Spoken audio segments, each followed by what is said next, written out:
ഒരു വാർത്തയിലേക്ക് പോവുകയാണ്. ഇന്നത്തെ ഒരു പകൽ ദിനത്തിലുണ്ടായ ഒരു പ്രധാനപ്പെട്ട വാർത്തയാണ് രാഹുൽ മാങ്കൂട്ടത്തിൻ്റെ ജാമ്യവുമായി ബന്ധപ്പെട്ട്. രാഹുൽ മാങ്കൂട്ടൻ നമുക്കറിയാം അറസ്റ്റിലാണ്. സ്ത്രീ പീഡന കേസുകളുമായി ബന്ധപ്പെട്ട് മൂന്നാമത്തെ പരാതിയിലാണ് പോലീസിൻ്റെ അറസ്റ്റിലുള്ളത്, കസ്റ്റഡിയിലുള്ളത്.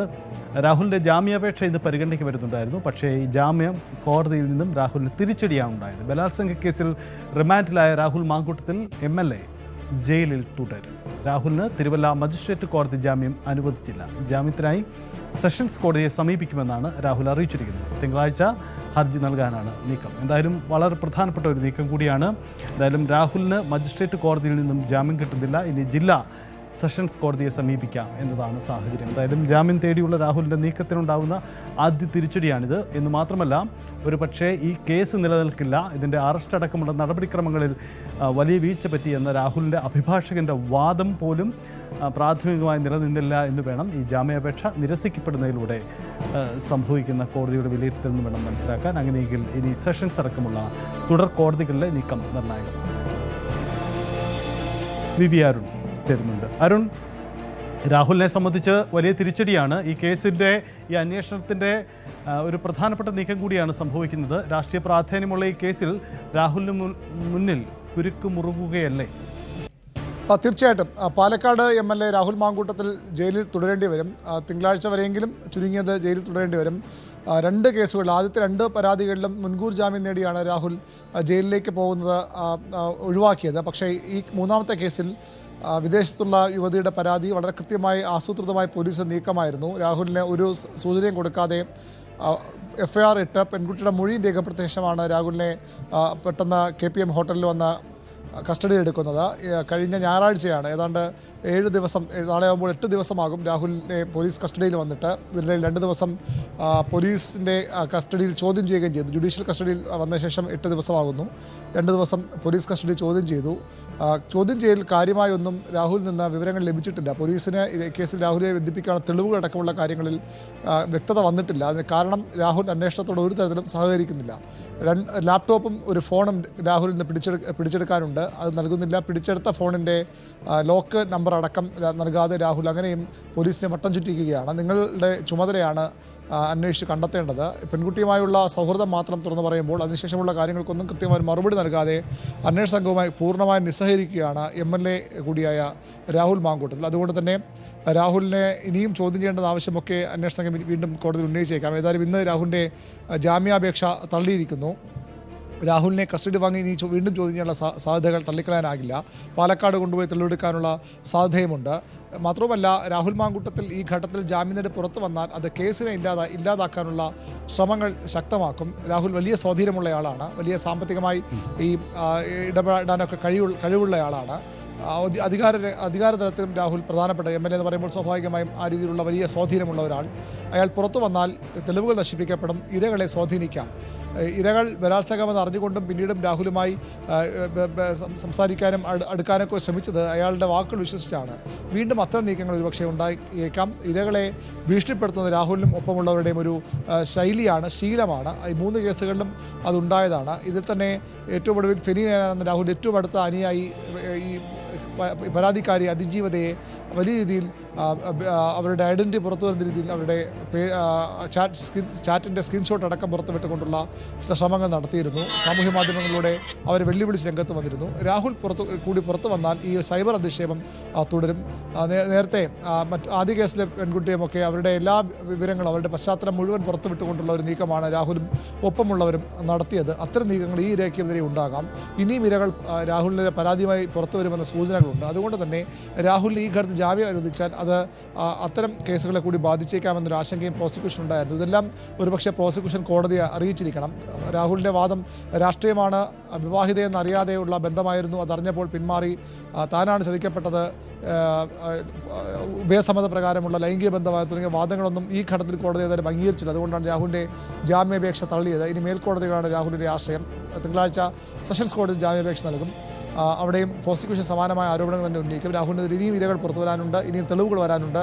രാഹുൽ ജയിലിൽ തുടർന്നില്ലെങ്കിൽ പുറത്ത് ഇറങ്ങിയാൽ നിയമസഭാ സമ്മേളനമൊക്കെ ആരംഭിക്കാൻ പോകുന്നു. സ്വാഭാവികമായും MLA എന്ന അധികാരമെല്ലാം ഉപയോഗിച്ചുകൊണ്ട് രാഹുൽ ഈ കേസ് അട്ടിമറിക്കാൻ ശ്രമിക്കുമെന്ന വാദമാണ് പ്രോസിക്യൂഷൻ ഇതുവരെ മുന്നോട്ട് വച്ചത്.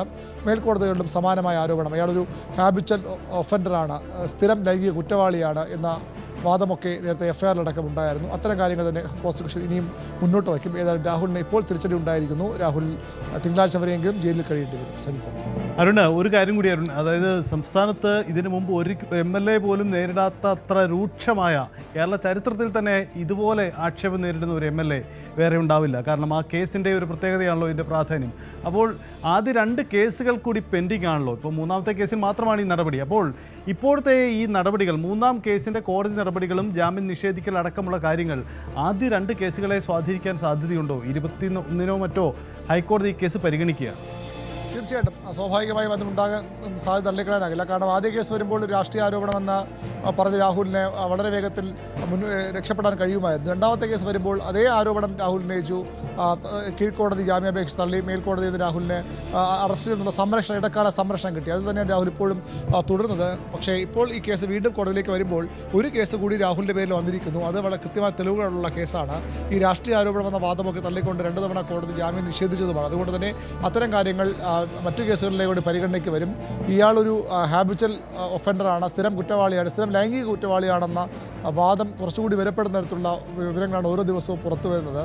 ഇനിയും രാഹുലിനെതിരെ തെളിവുകൾ വന്നേക്കാം. ഇരകളെ അധിക്ഷേപിക്കുക, അതിജീവിതകളെ വേട്ടയാടി അവരുടെ ആത്മവിശ്വാസം തകർക്കുക, അവരുടെ ഐഡൻറ്റിറ്റി പുറത്തു പറയും, അവരുടെ കുടുംബാംഗങ്ങളുടെ വിവരങ്ങൾ പുറത്തു വിടുമെന്നൊക്കെ പറഞ്ഞുകൊണ്ട് ഇരകളെ അങ്ങനെ ഭീഷണിപ്പെടുന്ന ഒരു ശൈലി രാഹുലിനുണ്ട്. അത് രാഹുലിൻ്റെ ഓഡിയോ സന്ദേശങ്ങളിലായാലും വാട്സാപ്പ് ചാറ്റുകളിലൊക്കെ ആയാലും നമ്മൾ കേട്ടതാണ്. അത്തരം കാര്യങ്ങൾ കൂടി കോടതി ഒരുപക്ഷെ പരിഗണിച്ചേക്കാം. അങ്ങനെ വന്നാൽ രാഹുലിന് കൂടുതൽ കുരുക്ക് മുറുകും. ഇപ്പോൾ ജാമ്യത്തിൽ നിന്ന് അറസ്റ്റിൽ നിന്ന് സംരക്ഷണമുള്ള 2 കേസുകൾ ഇതുവരെയും രാഹുലിനെ ആ കേസിൽ ചോദ്യം ചെയ്തിട്ടില്ല. അതിൽ കൂടി ചോദ്യം ചെയ്യേണ്ടതുണ്ട്. അതുകൊണ്ട് രാഹുലിനെ ആ കേസുകളിലും ജാമ്യം നിഷേധിക്കണമെന്ന കോടതിയോട് ആവശ്യപ്പെട്ടാൽ അത് കോടതി അംഗീകരിച്ചാൽ തീർച്ചയായിട്ടും രാഹുലിന് വീണ്ടും വലിയ തിരിച്ചടിയാകും. നിയമസഭാ സമ്മേളനം പങ്കെടുക്കാൻ കഴിയാതെ അയാൾ പുറത്തു നിൽക്കേണ്ടി വരും. ഏതായാലും വളരെ നിർണായകമാണ്. ഇനിയുള്ള ആഴ്ച 20-ാം തീയതി നിയമസഭാ സമ്മേളനം തുടങ്ങുന്നു. 20-ാം തീയതിക്ക് തിങ്കളാഴ്ച വീണ്ടും ഈ കേസ് പരിഗണിക്കുന്നു. 21-ന് ഹൈക്കോടതി നേരത്തെയുള്ള കേസുകളുടെ പരിഗണനയിലേക്കും പോകുന്നു. അങ്ങനെ വരുമ്പോൾ രാഹുലിന് വളരെ നിർണായകമായ ഒരു ആഴ്ചയാണ് വരാൻ പോകുന്നത്. കേരള രാഷ്ട്രീയത്തിലും ഇതുപോലൊരു MLA ഇത്തരത്തിൽ തുടർച്ചയായ ലൈംഗിക പീഡന പരാതികൾ MLA-മാർക്കെതിരെ പലർക്കെതിരെയും ഇപ്പോഴത്തെ 2 നിയമസഭയിലുള്ള MLA-മാർക്ക് ഉൾപ്പെടെ ലൈംഗിക പീഡന പരാതികളൊക്കെ വന്നിട്ടുണ്ട്. പക്ഷേ ഈ വിധത്തിൽ തുടർച്ചയായ പരാതികൾ, ഒന്നിലേറെ പരാതികളുടെ പരമ്പര, സ്പീക്കർ തന്നെ പറഞ്ഞതുപോലെ പരാതികളുടെ പരമ്പര തന്നെ ഉണ്ടായ ഒരു MLA സംസ്ഥാന നിയമസഭയുടെ ചരിത്രത്തിൽ ഉണ്ടായിട്ടില്ല. അത്തരമൊരു നാണക്കേട് കൂടിയാണ് രാഹുൽ മാങ്കൂട്ടത്തിൽ എന്ന കോൺഗ്രസിൻ്റെ യുവ MLA പേറുന്നത്. അരുണ്, അവസാനമായി ഒരു കാര്യം കൂടി, ഈ നിയമസഭാ സമ്മേളനത്തിൽ രാഹുലിൻ്റെ പങ്കാളിത്തം എന്തായാലും ഉണ്ടാവാനുള്ള സാധ്യത ഇല്ല. എങ്ങനെയെങ്കിൽ രാഹുലിനെ അയോഗ്യനാക്കാനുള്ള നടപടിക്ക് ഒരു തുടക്കമിടാനുള്ള സാധ്യതയുണ്ടോ? കാരണം സ്പീക്കറും അതിന് ഏറെക്കുറെ ആ നിലപാടെടുത്തു കഴിഞ്ഞു, പരാതികളിൽ ലഭിച്ചു കഴിഞ്ഞു. അങ്ങനെയെങ്കിൽ ആ നീക്കങ്ങൾ ഈ സഭാ സമ്മേളനത്തിൽ ഉണ്ടായേക്കുമോ? തീർച്ചയായിട്ടും സ്വാഭാവികമായ നടപടി ഉണ്ടാകും. അതുകൊണ്ടാണ് CPM-ന്റെ നിയമസഭാ കക്ഷിയുടെ തീരുമാനപ്രകാരം DK Murali, Vamanapuram MLA DK Murali സ്പീക്കർക്ക് രാഹുലിനെതിരെ പരാതി നൽകിയത്, രാഹുൽ നടപടി ആവശ്യപ്പെട്ട് പരാതി നൽകിയത്. അത് ആദ്യം ചെയ്യേണ്ടത് സഭയിൽ അത് ഉന്നയിക്കുക എന്നുള്ളതാണ്. അതിനുള്ള അനുമതി സ്പീക്കർ നൽകും. സ്വാഭാവികമായും ആദ്യ ദിവസം 20-ാം തീയതി അത് സഭ ചേരുമ്പോൾ ഗവർണറുടെ നയപ്രഖ്യാപന പ്രസംഗമാണ്. 21 റഫറൻസാണ്. ഈ സഭാ സമ്മേളനക്കാരുടെ മരിച്ചുപോയ മുൻ MLA-മാർക്കുള്ള ഉപചാരമാണ്. ആ ഉപചാരം കഴിയുമ്പോൾ ആ ദിവസവും അങ്ങനെ പോകും. അടുത്ത ദിവസങ്ങളിൽ സ്വാഭാവികമായും നയപ്രഖ്യാപന പ്രസംഗത്തിന്മേലുള്ള നന്ദി പ്രമേയവും അതിന് ചർച്ചകളിലേക്ക് പോകും. ആ ദിവസങ്ങളിലൊന്നിൽ രാഹുലിനെതിരെയുള്ള ഈ ഒരു നോട്ടീസ് സഭ പരിഗണിക്കാൻ തന്നെയാണ് സാധ്യത. DK മുരളിയുടെ ആവശ്യം സഭയിൽ ഉന്നയിക്കണം.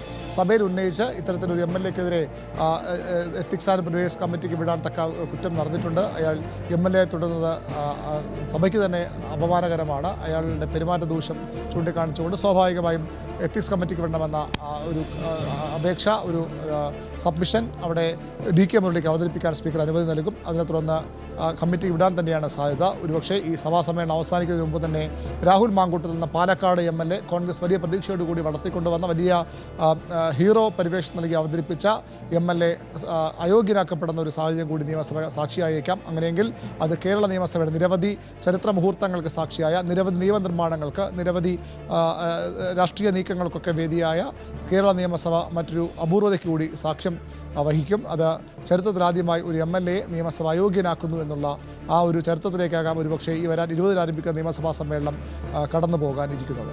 യെസ്, എന്തായാലും അരുൺ സൂചിപ്പിച്ചത് തന്നെയാണ്. ഇതുപോലെ ഒരു ആക്ഷേപം നേരിട്ട് MLA വേറെയില്ല. ആക്ഷേപം സ്വന്തം പാർട്ടി തന്നെ കൈവിട്ടെങ്കിൽ കൂടിയും ചെറുത്തു നിൽക്കാൻ പോരാടാൻ ഉള്ള ശ്രമത്തിലാണ് രാഹുൽ ശ്രമിക്കുന്നത്. പക്ഷേ നേരിടാനുള്ള വെല്ലുവിളികൾ ചെറുതല്ല. ഇനിയും കേസുകൾ മുന്നിലുണ്ട്. അതിൻ്റെ നിയമ നടപടികൾ. ഒരപ്പുറം നിയമസഭയിൽ നിന്നും അയോഗ്യനാക്കപ്പെടുക എന്ന ചരിത്രം പേറേണ്ടി വരുന്ന ഗതികേട് കൂടി രാഹുലിന് മുന്നിൽ കാത്തിരിക്കുകയാണ്. ആ നടപടിക്രമങ്ങൾക്ക് വരാനിരിക്കുന്ന സഭാ സമ്മേളനത്തിൽ തുടക്കമാവാൻ സാധ്യതയുണ്ട്.